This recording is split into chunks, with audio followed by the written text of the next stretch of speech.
Okay, I want to welcome Sherry Silla, who works with the Wisconsin Statewide Parent Educator Initiative, also known as WSPEI, and she is one of our family engagement coordinators. And Sherry is going to talk a little bit about herself. And welcome to the Special Education Maze. All right. Thank you, Tricia. I am very, very happy to be here once again for your Preschool and Elementary Conference. This is one of my favorite events to be able to participate in year after year after year. So love working with Tricia and the rest of the staff at WCBVI. So I am Sherry Silla. I am a WSPEI, that's Wisconsin Statewide Parent Educator Initiative, a WSPEI grant statewide coordinator. So I work statewide, and I work statewide in the area of family engagement. So I'm the family engagement coaching coordinator, as well as I oversee Indicator 8, which is the family engagement survey that is done throughout the state with 1/5 of the school districts every year. So I oversee that work as well. I've been in this job for over 19 years and love every minute of it. There's nothing more rewarding than working with families and working with educators, all for the purpose of building relationships and encouraging partnership between educators and families, because we know that if educators and families are working together and on the same page, children do better. So that's me in a nutshell. I also personally am the parent of 4 sons. My sons range in age from, my oldest is 34. And then I have a 32-year-old who brought me into the world of special education at the age of 3. So I've been a special education parent, caregiver, and now my son's guardian for all of that time. And so I know a lot about advocacy and working with schools through good times and bad. And then I have a set of twin sons. And my twin sons, they were born prematurely. And so they at one time had an IEP as well, each of them. So at one time I was a parent of 3 little ones with IEPs. And eventually my twins were exited from special education. And just Eric, my 32-year-old, needed to continue in special education all the way through age 21. So I've seen it all. And I'm, like I said, I'm very excited to be here too. So today we're going to talk about navigating special education resources. I'm going to share my screen here and start with the PowerPoint. The PowerPoint and all of the resources are in the live binder that Tricia has put together for this conference. So you're going to want to, click on the Navigating Special Education Resources. You'll find a PDF of this PowerPoint. You'll find a handout with the 3-slide handout for notes and things like that. I also have a resource page that will talk about and share some of the resources in there. A top 10 list, because there are so many resources in special education. And so my project, the WSPEI project, along with my fellow coordinators, we have family engagement coordinators across the state through our WSPEI grant, put together this top 10 list just to kind of whittle it down to what are those top 10 things that we would want to make sure that all parents and educators knew about. So that's in there as well. The other thing is, typically when I do this in person, I provide everyone an accordion style file. It's called the parent record file. And that if you find that you're interested in obtaining a real live hard copy of the resources and information that I share here today, just let Trisha know, and then I'll provide those to those people who would like one of those build parent record files. We'll just send them to you your way after this presentation. All right. So the session objectives for today is first and foremost, building awareness of key resources to use and share with families. And number two, to really demonstrate the use of some of these resources and the organizational tool, which is that blue parent record file that I described. So before we go any further, the first thing I need to do is just talk about educational equity. And you see the picture on the slide. Because I am a DPI funded grant from the Department of Public Instruction, DPI believes in educational equity. And so every one of our presentations needs to just mention this. And so in the picture here, you'll see three different pictures. So you'll see three young people under the equality picture, where each one of the three individuals are given the same amount of support. They each have one box that they're standing on. And you'll notice in this picture, two individuals can see over the fence, but then one individual still cannot. When we move over to the center of the picture, we talk about equity. And equity is providing people the amount of support that they need in an equitable basis. So meeting the needs of individuals and providing the support they need. So we have the tall person didn't need a box, so they can still see over the fence and watch the baseball game. The second person needed one box in order to be elevated enough and tall enough to see over the fence to watch the game. And then the one on the far right, the little toddler, needed two boxes in order to be able to see over the fence and to watch the game. So that's from an equity standpoint. And ultimately, we'd love to get to the far right in this picture, where that fence is taken down, the barrier is removed, and individuals can participate with that barrier removed and without the need for additional support. So that is what DPI believes in, and that's what we believe in as well. And that includes when we're talking about family engagement. How can we remove barriers for families so that they are able to engage? And sometimes it might involve giving them additional support and kind of trying to be as equitable, but we're always looking for ways of breaking down barriers first and foremost, and then providing the support that individuals need. And then on this next slide here, every child a graduate, college and career ready. So this is DPI's goal and their mission, so that all children graduate college and career ready. We'd like to add a third C in there, community ready as well, because we know not all of our children will necessarily go to college or have a career. We know that there's a spectrum of individual talents and interests and preferences and abilities. And so I like to say college, career, and community ready. But just know when we talk about IEPs and kids with disabilities, that the CCR IEP process has 5 beliefs. And those 5 beliefs are high expectations for all students. Culturally responsive practices are used in order to engage with students. Student relationships are important, not only student to student, but student to adult.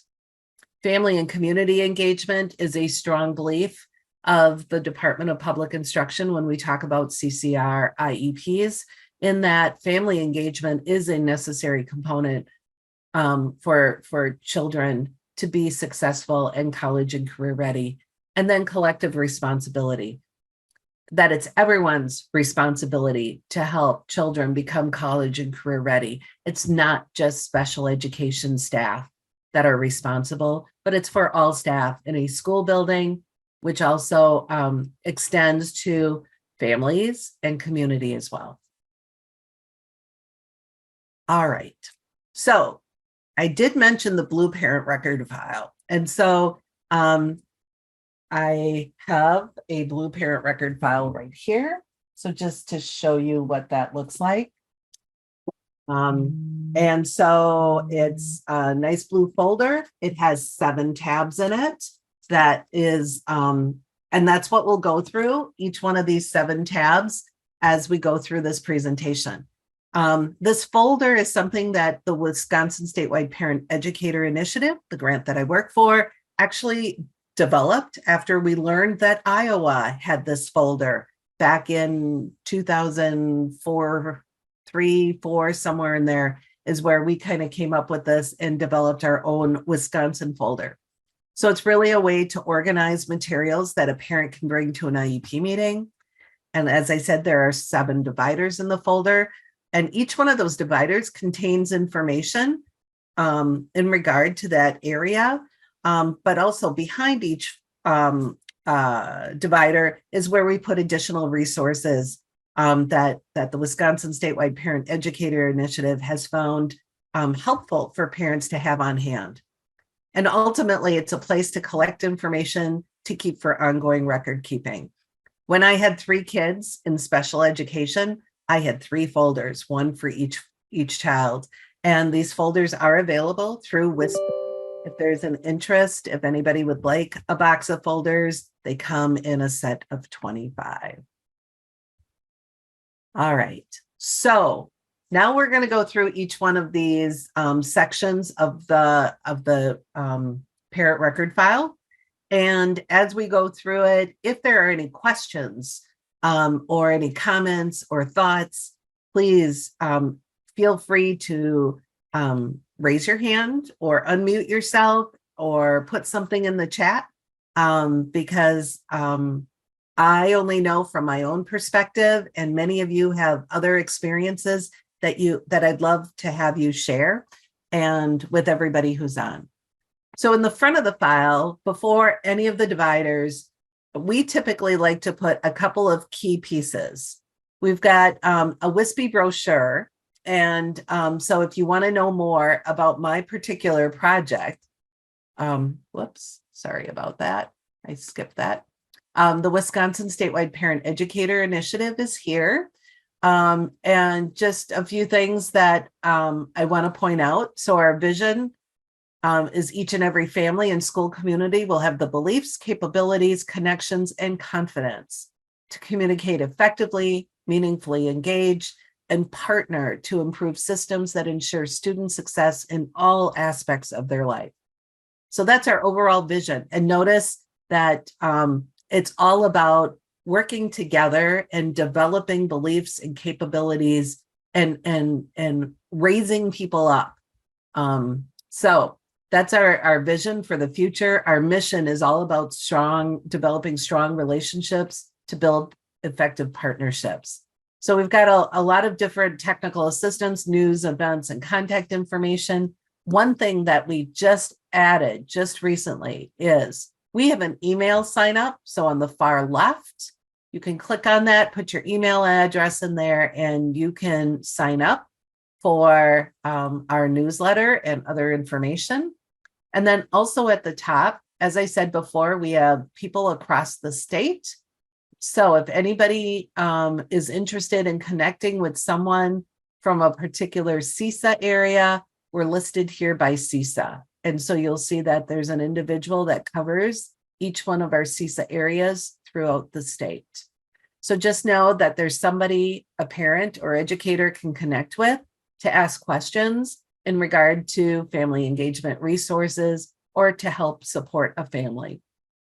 The last thing I want to just mention is WSPEI does have a help desk.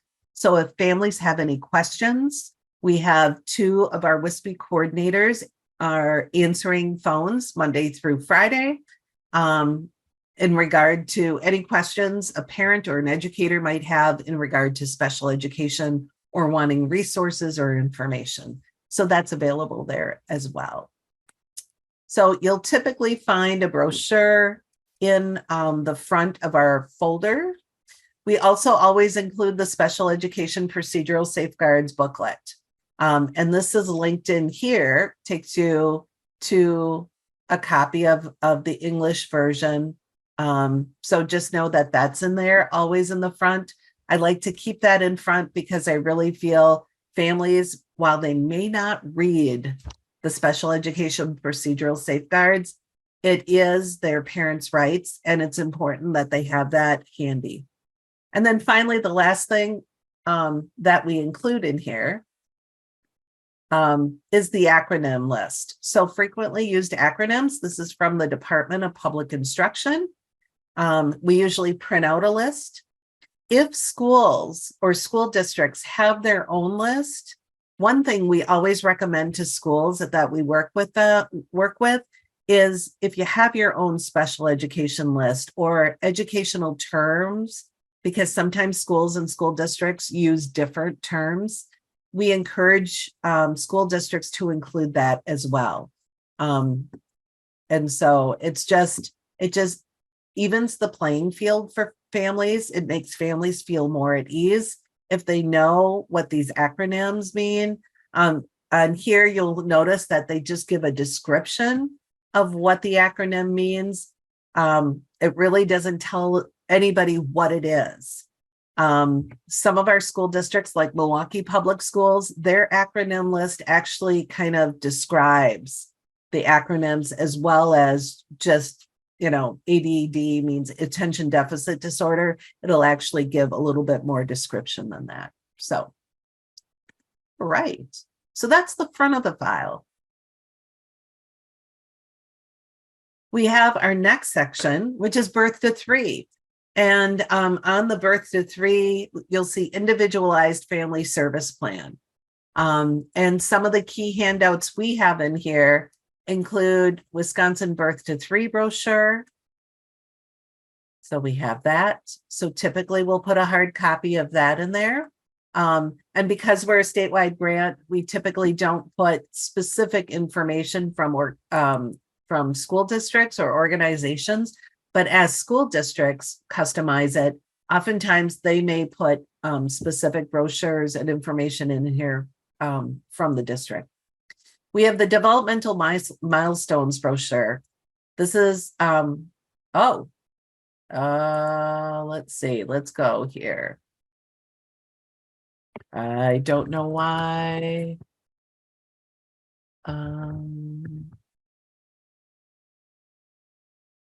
Let's put that in there.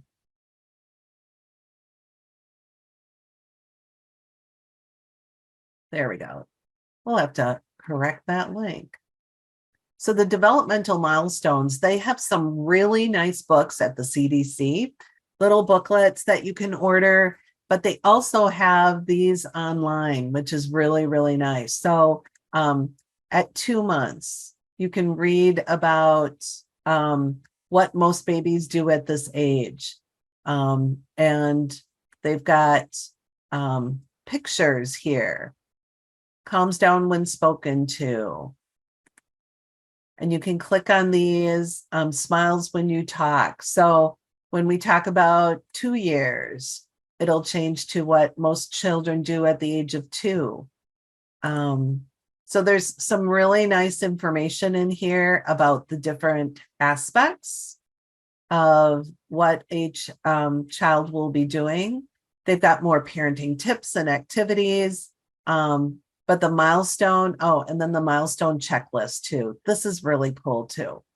And sometimes we'll print these off as resources that you can easily put this information in here. I love these types of things because it kind of gives parents, especially new parents, what do I need to be looking for? And kind of gives you some general milestones that 2-year-olds would be doing, what questions you might want to ask your doctor, and how you can help your child learn and grow. Now, when my son Eric was even 2 years old or even 3 years old, he was functioning at about a 9-month-old level after we did an evaluation and things like that. And certainly at some points in time, he had some splinter skills. But at that time, I probably would have looked at a variety of these, knowing that Eric had a disability, had epilepsy, and had developmental delays, that I probably would have looked at a multitude of these just to get that information at that time. Because he was my second one. My first one just flew through and was talking in no time, running and stuff like that. My second one was so much different. Eric was so much different.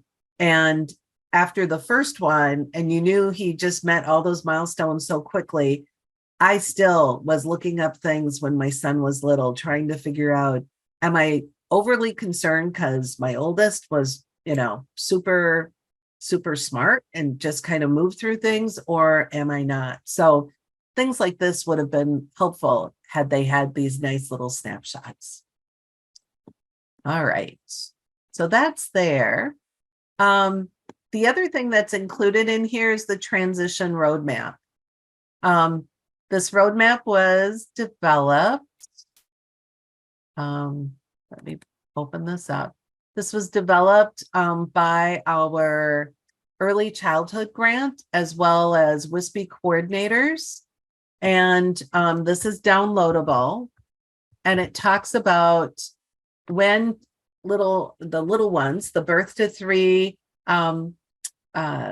children, are moving from birth to 3 into early childhood, into our school system, what that transition looks like.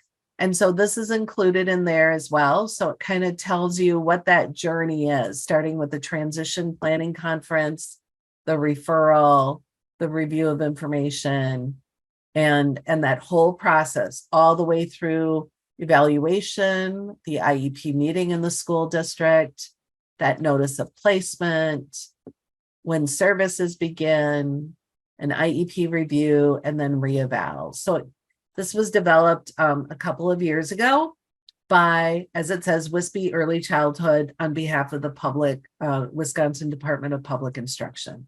So this is included in here as a preparation for moving our littles into the school system.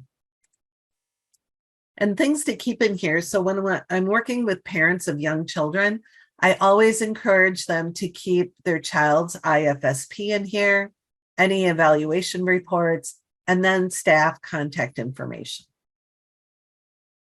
So that's our birth to 3. Now we're moving into that preschool transition. So at preschool transition, we begin to start looking at moving into the school system and how things change and move along as we're entering the system. So the first brochure we have here is the Child Find brochure by DPI. And this gives parents an idea of what is Child Find, why is it necessary, so what do school districts do? And I also like in here in the center, in the inside of the brochure, there are milestones again. So for 3, 4, and 5-year-olds. And it talks about there's what a 3-year-old would be doing from a social and emotional standpoint, cognition and general knowledge, language and communication, movement, and hand and finger skills. So that is something that's presented here as a brochure and a nice resource to help families think about those milestones, give families some additional information and perspective, but also so that families know what that child find process is. We also have an introduction to child outcomes that was put together by collaborating partners. So the state of Wisconsin does have a requirement to report out on child outcomes. So when a child comes into birth to 3, they do some assessments as to where that child is at in the areas of positive social relationships, in acquiring and using knowledge and skills, and then in regard to taking appropriate action to meet their needs. So they do some assessment when a child comes in, and then when a child leaves early childhood, they do the same assessment, and they determine whether or not a child has grown in that time that they have been in early childhood. So this is information for families to know that this testing really isn't something that is something that's taken into consideration for part of the IEP process or anything like that. But this is an indicator, another type of thing that school districts are responsible for. And then the last thing in here is we typically have some type of information about collaborating partners. And the website is linked in here in the PowerPoint, because Collaborating Partners has all sorts of great, absolutely fabulous information for family and community engagement. They actually have some frameworks and guidance, but they also talk about disabilities and inclusive practices. So even though it's kind of meant for special ed teachers and early childhood and birth to 3 staff, there are some nice resources on here for families as well that can be used.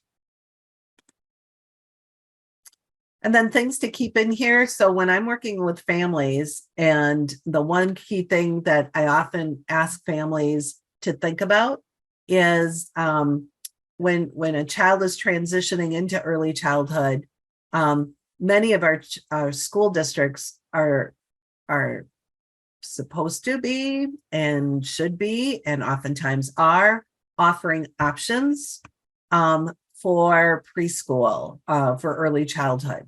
So that would mean that not only do children go to early childhood in a school setting, but they might receive their services in their current daycare that their child attends.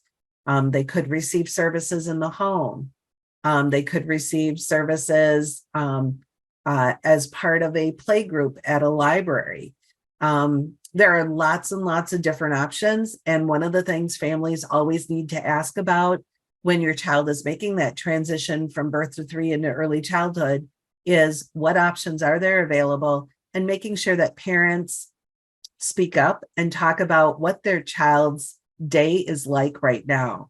Because the less transitions a little one has early on, instead of taking that child to daycare in the morning, taking them to early childhood in the afternoon, and then transitioning back to daycare for wraparound service, or the fewer transitions little ones have, the better they do. So oftentimes we look at the adults coming to where the children are at, rather than the children coming to the adults. So that's one thing I always talk to parents about as they're preparing for this transition into early childhood.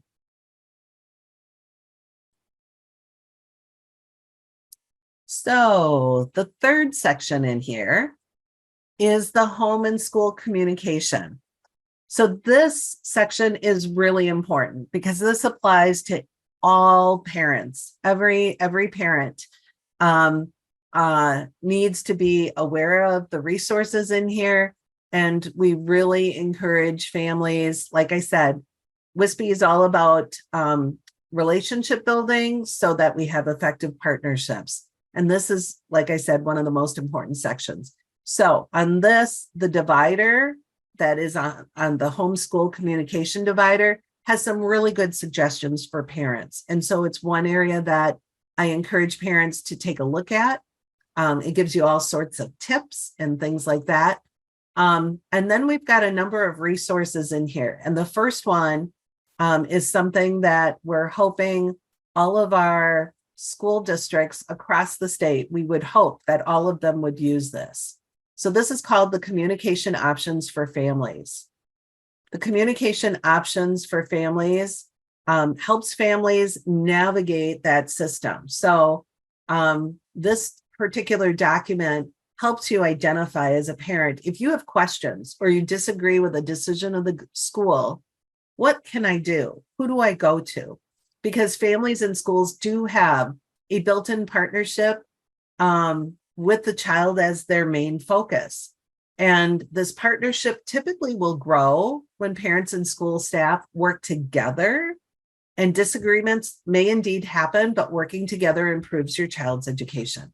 So we've got it divided up into a variety of sections. So number one, what can you do if questions or concerns arise?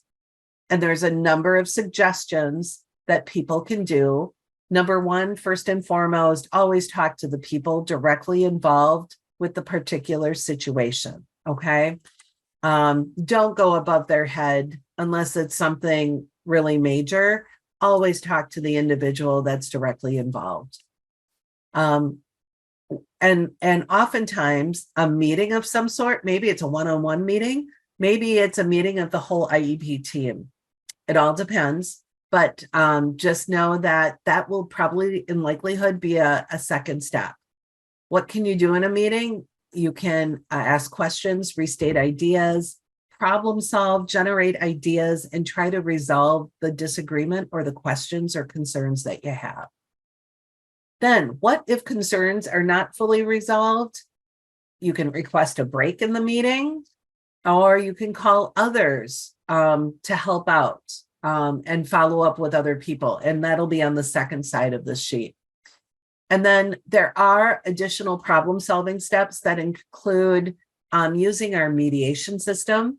So the Wisconsin Special Education Mediation System offers facilitated IEPs, which would be used if there's an early conflict and if people just aren't getting along. So it may not necessarily be a big major issue, but it's just the fact that we could use someone to help us communicate better and to work together. So that's a facilitated IEP. A mediation is where there's significant conflict that needs to be resolved. And it's usually on a big topic like services, an evaluation and the outcomes of it. It may have to do with eligibility and that determination. It could be in regard to placement. So typically it's bigger issues. And that's where a neutral third party comes in again, just like the facilitated IEP, and helps the parents in the school work through that impasse, right? Both facilitated IEP and mediation are absolutely free. The major piece here is that everybody has to agree to use it. There are IDEA complaints. If you believe that a school district violated state or federal regulations, special education law, then you have the right to file a complaint with DPI. Just know that IDEA complaints take up to 60 days to be investigated and a decision to be rendered. And then finally, due process hearings. So that's where we're actually taking it to the nth degree, where a hearing officer is hearing the complaint from the family or the district. On rare occasions, sometimes a district will file a due process hearing. And that involves oftentimes people being cross-examined, litigation, all sorts of things. So it's a place we like to try to avoid and have people really focus on facilitated IEPs and mediation. There's information on here on access to family engagement coordinators, and the mediation system are provided at no cost to parents. You have some acronyms down here, and then this is the nice second side. So this is what we ask school districts to consider handing out to families and filling in some of the information here for families. So who do you call? Who can I talk to if I have an issue or a concern? This is a nice form to have filled out. So you have your special ed teacher's name, phone number, and email information, the regular ed teacher for your child, the director of special ed, school psych, social worker, administrator, parent contacts. Some of our school districts have family engagement and parent coordinators. You could call WSPEI. WSPEI's in the center there, as well as other parent organizations like Wisconsin Facets. So just know that this can be modified, but this is a great place to have readily available for you, so you know who to call and get the support that you need. So that is that. So that's like a one-stop kind of form there. It does come in Spanish and Hmong as well. The steps to success communicating with your child's school. This is a resource that really helps families think about their relationship with the school and the communication they have with the school. And it does a really nice job of giving some suggestions. Number one, being mindful of your emotional pressure gauge as you work with your child's school. Now, that's a hard one to manage sometimes, but and if our emotional pressure gauge is up there, maybe it's not a good time to be talking to the school because our emotions sometimes get the best of us. Step two, prioritize and plan. So always taking time to really write down what you're thinking, what your priorities are, and laying out a plan. Number three, actively listening to understand the other person's perspective. We all have our own perspective. And due to our experience and to where we lie in the situation that occurred, we need to be mindful that our perspective isn't the only one, and that there are usually multiple sides to every story or situation. Step four, clarify your statements. If you see a puzzled expression, make sure that you answer their question or ask if they need clarification. And then always ask for clarification if you don't understand. Step five, have options in mind and offer them as a discussion as needed. So always have a couple of options or solutions that maybe you'd like to offer up. And then step six, just remember we're all human and we're all emotionally connected to our work, to our children, to the situation. And don't be afraid to say, I'm sorry. Encouraging people and working towards that yes is where we want to really go. So anyway, nice resource. This is put out and developed and created by Cadre, which is our Center for Dispute Resolution in Special Education. So they're our national center. All right, we have a parent guide to FERPA, so that's confidentiality and student records. So that takes you out to the website for the federal government. The mediation system, this is their website. Know that when you get the blue parent record file, you will get the actual mediation brochure. And everything that I talked about, mediation and IEP facilitation, is found on this website. And then dispute resolution options. This is a really nice resource that was developed by Cadre. Again, this is our National Center for Dispute Resolution in Special Education. And what they do is they've got this nice little guide that takes the IEP facilitation, mediation, written state complaints, due process, and kind of outlines how the processes differ, what issues are addressed and when, who initiates it, what's the possible outcome, process distinctions, the benefits, and the considerations. Decision maker, who makes the decision, the role of a third party, time frame, financial cost, impact on relationships, and how to prepare. So this is just a super awesome resource that you can access and actually include in the parent record file as well. And then just encouraging families to keep notes and communication from school staff in here and contact information of school staff. So that's the homeschool communication. and seeing no questions or anything, I'm going to keep going. Next section is evaluations and reports. So this divider is fabulous. This divider has information on evaluation, reevaluation, and independent evaluations. I will say the Department of Public Instruction has recently updated their evaluation. And so they now call it a comprehensive evaluation. So some of the information on the divider is still current, but I will say there's more complete guidance at the Department of Public Instruction on evaluations now. And so what is in this particular section are the family snapshots. So if you think about evaluation, most of the time educators and the IEP team members are all coming forth with their reports on the individual child. It could be an initial evaluation, everybody's got a report, or just those annual IEPs. Everybody's coming forth with information about the child, but there isn't like a report or anything for families. And so WSPEI realized this years ago, and we developed the Family Student Snapshot.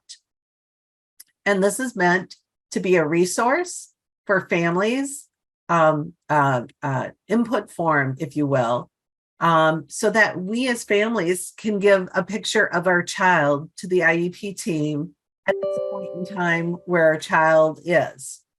And there's questions on here in regard to just general information, our child's strengths, what our child enjoys reading, their successes and accomplishments. Any of our concerns and challenges can be noted here.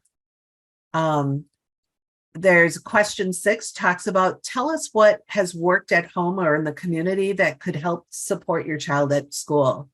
Families have so much great information about what works at home. It's important that we share that with school staff. Describing your hopes and dreams and goals for your child. We look at 1 year out and 5 years out.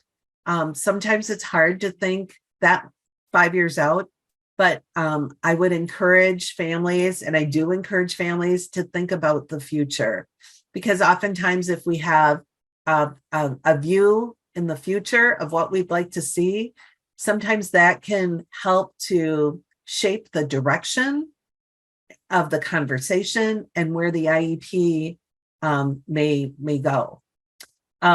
We also have a question on about what skills and abilities would you like to see your child improve on? So that connects really, really well with the discussion on IEP goals. We ask a question about what is the best way to communicate with you? Because we know not every family likes email or likes text messages or goes to the website. So it's really important that families share what ways of communicating and what resources you're looking for. We have some open-ended questions about list any other information that you would like to share that would be beneficial with the team. And then our last question, which we added, is does your child use any type of assistive technology? And if so, what type? Because we know assistive technology can open up the world to our child in so many different ways. And so that was a question that was added in the last few years, just because from a universal design for learning and from a supplementary aids and services and supports, if we can add some assistive technology, and if a child can learn to use it effectively, it can break down some of those barriers that we see kids experiencing. The snapshot is available in Spanish as well. The My Snapshot, that one is for the student. So this first one was about the family giving a snapshot of the student. We have a My Snapshot for the student giving a snapshot of who they think they are and what they'd like to share. The family profile looks at the family and the culture, the beliefs, the traditions, those types of things, which are really, really important sometimes in getting to know the family. The About Me is from our early childhood friends. And this is a really great way to collect information from a family about their little one, but you could use it for older children as well. And then finally, we have a literacy survey, because all of our IEPs ought to and need to address reading. We developed a literacy survey for families to complete that talk about different aspects of reading, finding out what types of books a child reads, where do they get their materials, what are some things you'd like to know more about. So helping families identify if they'd like support in helping their child read, in what areas would they like. So those are the types of things that are in here. And we always encourage families to keep evaluation reports, any other outside physician reports, and consent for evaluation and that type of thing in this section. So, and I see we have something in the chat. Oh, Trisha says the student snapshot has always been a favorite of mine. Thanks, Trish. It really helps because people don't always remember what you tell them, so they can always look back at, especially some itinerants, they can have up to 30 students on their caseload. And it's just really nice to have. So do you typically have parents fill it out and then you keep a copy in the student's file? I did when I was itinerant. Okay.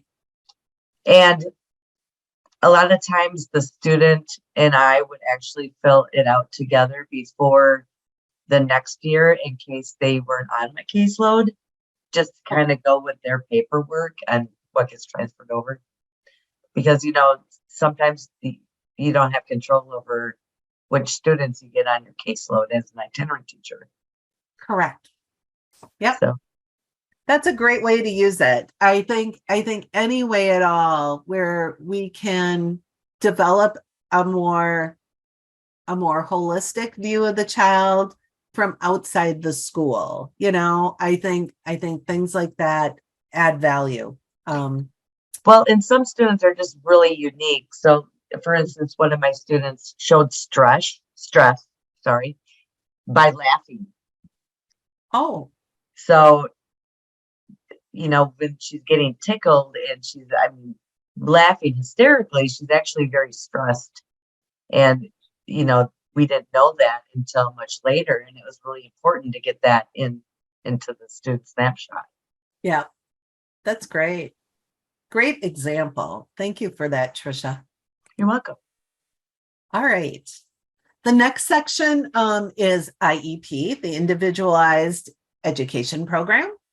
And we could have a ton of different resources in here, but we've brought it down to just a few key ones. So we have the Introduction to Special Education, which is my favorite resource because it's only 15 pages long. And it just makes it so much easier for a family, especially a family new to special education, but even some of our families that have been around the special education table for a while, the IEP table. It's nice to have a resource that just puts it in very simple, easy to understand, and very plain language about what an IEP is, who participates on that team, how do you go about a referral. So in 14 pages, it gives you the highlights. So I call this the Cliff Notes version of special education. It's got some nice tips in it. Here, ideas for IEP team meetings, what's in the IEP, and those types of things. It also has a nice little notes section at the very back. So a worksheet for parents, which includes your principal's name and phone number, special ed teachers and their phone numbers, other important numbers, and then members of my child's IEP team, dates for the IEP team meeting, my child's strengths at home and at school, what are my child's needs, and then what supports, what dreams, and what are my concerns. So it's sort of like a mini snapshot there. And it's in the back of this cute little book. So I will tell you, this book is currently being revised. We've got some people working on it, but just know that the majority of the information in here is good stuff. The next item, Wisconsin Facets IEP Checklist. Oh, I love this resource.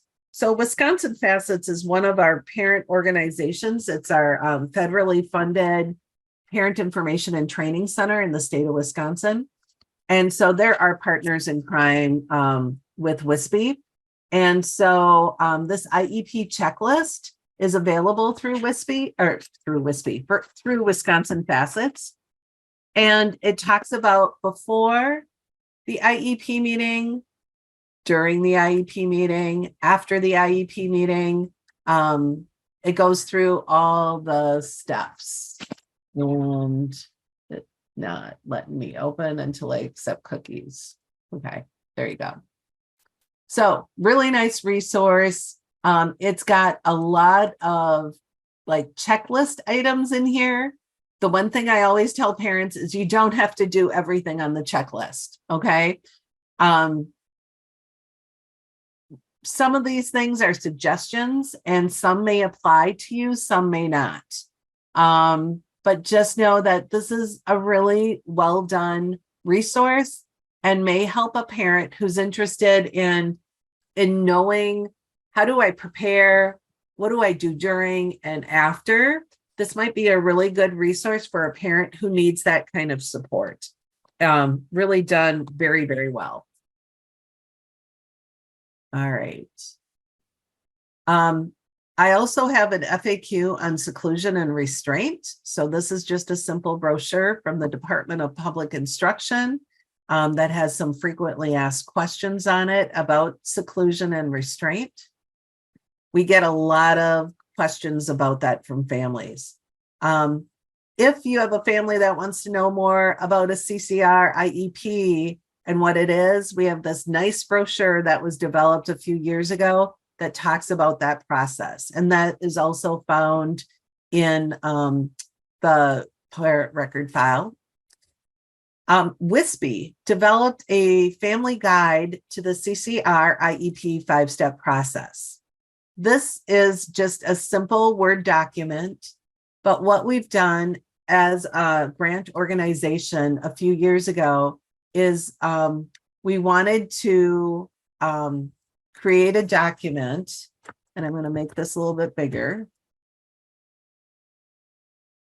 Okay, that takes actually each of those 5 steps in the IEP process, what happens in it. So understand achievement is step 1. And we're understanding achievement. Where is the student performing academically and functionally at this point in time in their life? So we explain what happens in that step. In the family's role, we have a column that says the family role in this step. So we encourage families to ask questions of anything you don't understand, and then to share details of your child, including your hopes and dreams. And then we have, how can you prepare for step 1? So be prepared to share your students' strengths, interests, likes, and dislikes, information on how your child participates within the community, where you feel they need support. Be prepared to share what is easy and what is hard for them academically, emotionally, and physically throughout their days from your perspective. And then finally, be able to share some family and cultural information to help everyone understand student concerns, fears, and questions.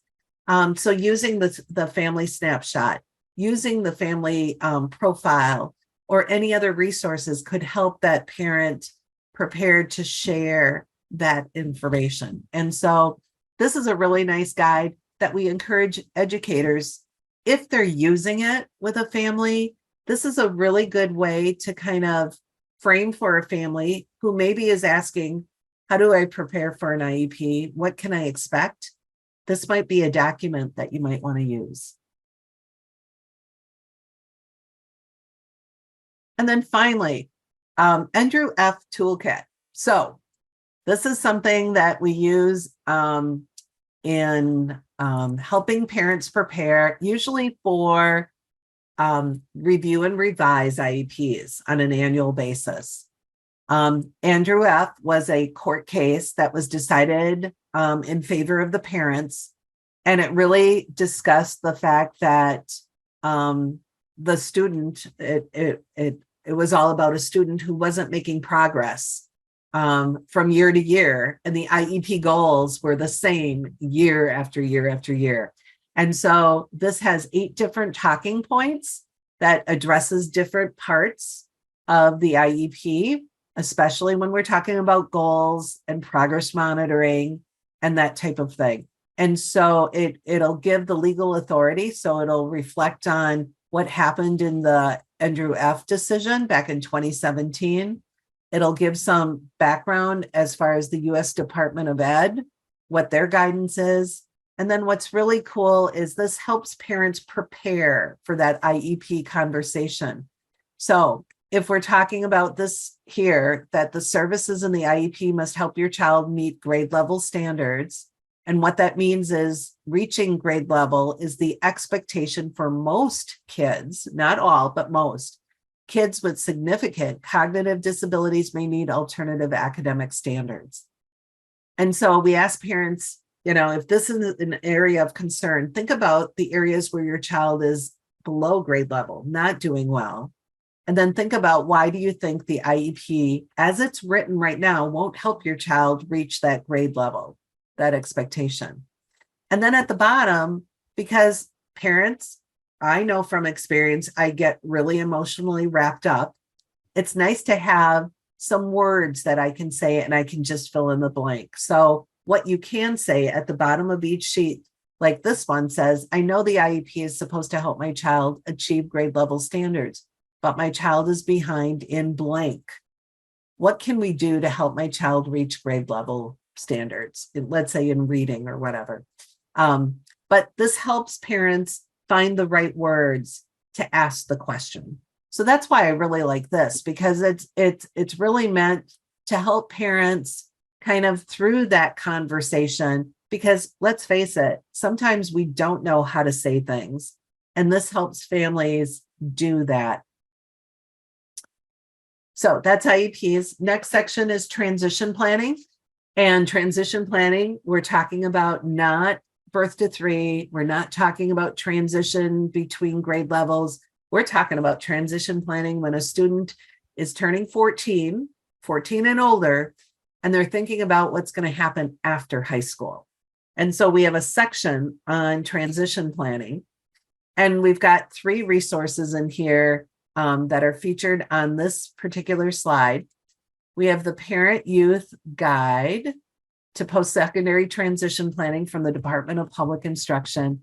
And this reflects the PTP, the Post-Secondary Transition Plan process and the development of it. It also has a link in here. When I'm working with families that have kids this age and older, we're always doing the Wisconsin Transition app. And I'm helping families understand how they can use it to prepare for the discussion as to what their child's going to be doing come after high school, and how do we prepare in the next few years before they exit high school. What steps do we take? What classes might the student take? What types of activities might the student be involved in? All those types of things are part of the conversation. And this resource kind of puts it all together in a 2-pager for both the parent and on the back side for the student. So the student guide and the parent's guide is all in one. Okay, so that's in there. One of my favorite resources is the Wisconsin Transition Resource Guide. And this is a little book, like it's 5x7 right here. And this resource guide was put together by our Promise grant, which included DVR, Division of Vocational Rehabilitation, DPI, our Department of Public Instruction, and then a number of other agencies as well. And what the Transition Resource Guide does is it it contains information about the transition planning process. And I'm just going to open it up here so you can see it, the pages. And let's go, and you'll see the different topics. So transition partners, it gives an overview of the different partners in the transition planning process. The essential services, advocacy, benefits, money, health and wellness, and job skills. And then it's got a resource directory, which is super cool because it covers all sorts of topics. And the way that they design this is, I'm going to go to, we'll go to parents and guardians. So they've got a section on parents and guardians, and it gives some tips, next steps for parents and guardians. So while your child is still in school, talk with these resources about next steps to consider when preparing your team for adulthood. And so they've got check-in, this check-in with your teen activity. So there are pages in here where families can fill out information. So it's sort of like a workbook, but also a resource directory all in one, which is really, really cool. So I love the way it's developed and created. And so we do promote this as a resource, and it contains, like I said, all sorts of information. They also have a link here, beforeage18.org, another really cool website that contains information about planning for the future before age 18. So action steps for teens, action steps for families, and then an activity to help your child prepare for adulthood. Super, super cool. All right, so that's in here. And then how to use the Wisconsin Transition app. That was always already linked in here, but there's a resource in here, a sheet that tells you how to use the online transition app. So, so they've got right down here, how to use the Wisconsin Transition app and tips for use. So that's out here. And in this section, we're going to keep information on transition assessments. So that's where we're identifying strengths and interests and preferences of students as they're preparing for adulthood. Work experience evaluations, contact information from outside agencies, outside the school, things like that. And then finally, our last section, which is our general information section. And in here, you'll oftentimes find brochures. So we included brochures from Wisconsin Facets, which is our federally funded Parent Information and Training Center. So this links out to their website if you'd like to know more information about Wisconsin Facets. They also have a training calendar. I can't say enough about Wisconsin Facets training calendar. They offer, and I'm going to open up the training calendar. It's both in English and Spanish. And this training calendar for this year is all set for 2023. They're offering over 75 free workshops right now that they have scheduled. I will tell you, they will probably schedule more later in the year. So right now, I could definitely see them offering more than what's on here. But these are free. They're online webinars. You register for the webinar. If you happen to miss it, they'll send you the recording and the handouts. Super, super cool, and with a ton of topics. So if a parent has questions about a particular topic, this is one of the areas I would go to, because they bring in speakers from the Department of Public Instruction, from other agencies, other experts that have knowledge and expertise, and they do these 1-hour webinars for free. And then finally, my best resource, my most favorite, remember I said that Introduction to Special Education was the Cliff Notes version of special ed. Here is the Bible, the encyclopedia of special ed in plain language. And it truly is in plain language. And it is one of my favorite resources. Not all families are interested in this, but let me tell you, if I'm looking for information, if a family calls me for information, this is the place I'm going to go. So let's say a parent calls about evaluation and has a question about what an evaluation is. What does it mean? I could go to page, and it says page 26 here. And on page 26, it says, as part of the initial evaluation of a child, the individual education program team, IEP team, and other qualified professionals, as determined by the LEA, local educational agency, shall do all of the following. And so then below evaluation, you'll see review of existing data, all these different things. But what you need to know here is what the law says is this first column on evaluation. If you move over to the right, what the law means. So here's the statutory language. If we go over here, this is in more plain language of what that law means. The IEP team, which includes the parents and people appointed by the school, must do all of the following. And then we go to the next page for evaluation, because now we say what needs to be done. So what does the school need to be doing? And the school needs to have the IEP team review existing information and testing. The child has, if there is a need to have other people on the child's IEP team, the school must appoint them to the team. And then what do parents need to know? Parents should write down their ideas about their child's needs. This will help the school in doing the evaluation. Parents can give names of other people who have knowledge of the child. These other people may also be part of the IEP team. So just know that you'll read the statutory language, what the law means, what needs to be done by the school, and what parents need to know. And you can read that across when you open up any of the pages in special education in plain language. So there's also plenty of other information in here as well, but this is one of my favorite go-to resources. And then I also have DPI agencies and organizations. Just know that besides Wisconsin Facets and WSPEI, there are many other organizations that support families throughout the state. And then there's a printable document here in English that lists out those support agencies that are listed on the DPI website.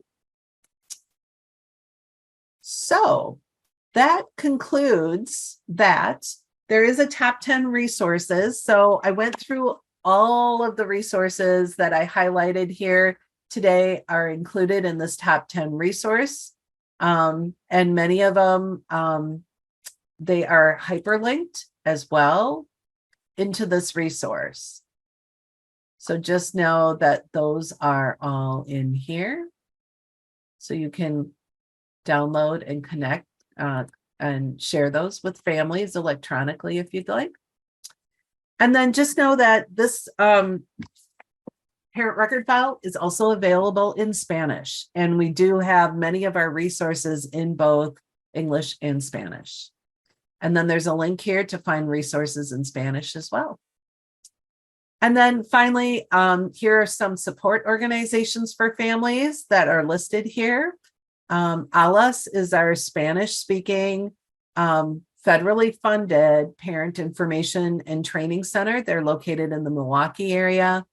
The CYSHCN is Children and Youth with Special Healthcare Needs Network. They're located out of our 5 regional centers throughout the state. That's Children's Hospital, 5 regional centers. We have the Wisconsin Board for People with Developmental Disabilities, Family Voices of Wisconsin, Well Badger Resource Center, really nice resource center with an online navigator that can help you identify resources in your area. Wisconsin Family Ties is also a really wonderful organization that helps families that have children, typically with mental health needs, as well as emotional behavioral disabilities. We also have other support organizations, Disability Rights Wisconsin. So they handle a lot of issues if families find themselves really at odds with a school district or school. They are someone that can oftentimes help families. The Autism Society of Greater Wisconsin, we have lots of kids on the autism spectrum, and they are a resource we use. Parent to Parent of Wisconsin, if you're interested, or if a parent is interested in connecting with another parent that has similar experiences, we have volunteer parents that have been trained to offer support and encouragement to another parent in the state. And then we have our Wisconsin School for the Deaf and Hard of Hearing, and the Wisconsin Council for the Blind and Visually Impaired are also on here. And then we, of course, have WCBVI, the school, and the outreach program. And then if you're interested, we have Introduction to Special Education in a video format. So you can link out here and watch that. And then the booklet is highlighted here too. And that concludes my overview of the parent record file. Any other questions or comments or thoughts? I have a question for you, Sherry. This is first off. Sure. So if a parent wanted to connect with another parent that has a similar child with the same issues visually or any other areas, can they request another family that is older or the child's older than their child? Yes. Okay. Yes. Our parent to parent organization has, they used to have over 400 families. I think they went through and kind of checked in with families to see if they still want to be that parent to parent support. And so they're at 250 right now, roughly. So, but you certainly can make a request saying, you know, my child has a visual impairment, is 6 years old, and I'm looking to talk to a parent who has this experience, or someone older, or let's say the child is 5 and going into middle school. So you could certainly, they will match you up with a parent within their database. And it's really, really cool. I've met a number of parents who have been that parent that other parents can talk to, and they usually connect via phone, or families have started using Zoom or, you know, Google Meet and stuff like that with the pandemic. On occasion, they'll meet face to face, but typically parents are all over the state. So if you wanted somebody more local, that you know, that someone in your area, that's something you could request, or a parent could request as well. Very nice program. Yeah. I get that a lot. A lot of parents are wanting to connect with other parents. Yeah. But I also know that you are connected with the families of blind children. There's an organization. I can't remember their exact name. And isn't Deb kind of overseeing that? Yes. NFB? National Federation. Yes. Yeah. Yep. Deb is actually, and she'll be at the conference as well in person this year. All right. As a participant, she signs up every year. She has a child that's in high school, but she still signs up every year. I'm so glad, because she is phenomenal. Yep. I mean, I adore her and adore her grandson. I mean, I haven't seen him in years, but I feel so disconnected. Maybe I'll have to come in person to your conference anyway. Well, you'll have to. That would be fun. Yes. Yeah. You know, and other parents may want to just meet you in person as well. So, Yeah. All right. Well, I do want to remind everybody that to let me know, please, if they are interested in getting one of the binders. We certainly can get one to you. As soon as I get my hands on them, I can get them mailed out ASAP. and they're amazing. I've heard nothing but praising on these binders. Praises about these binders are just, yeah, they're Yeah. good. Oh, and Dave, thank you for, the Wisconsin Parents of Blind Children. That's the name. Thank you so much, Dave. And Debbie Meng is still the president. I love Debbie and just so enjoyed her positive way of, approaching, life in general. And so that's absolutely cool. And I see Missy is interested in getting one of these folders. Great, Missy. I will do that.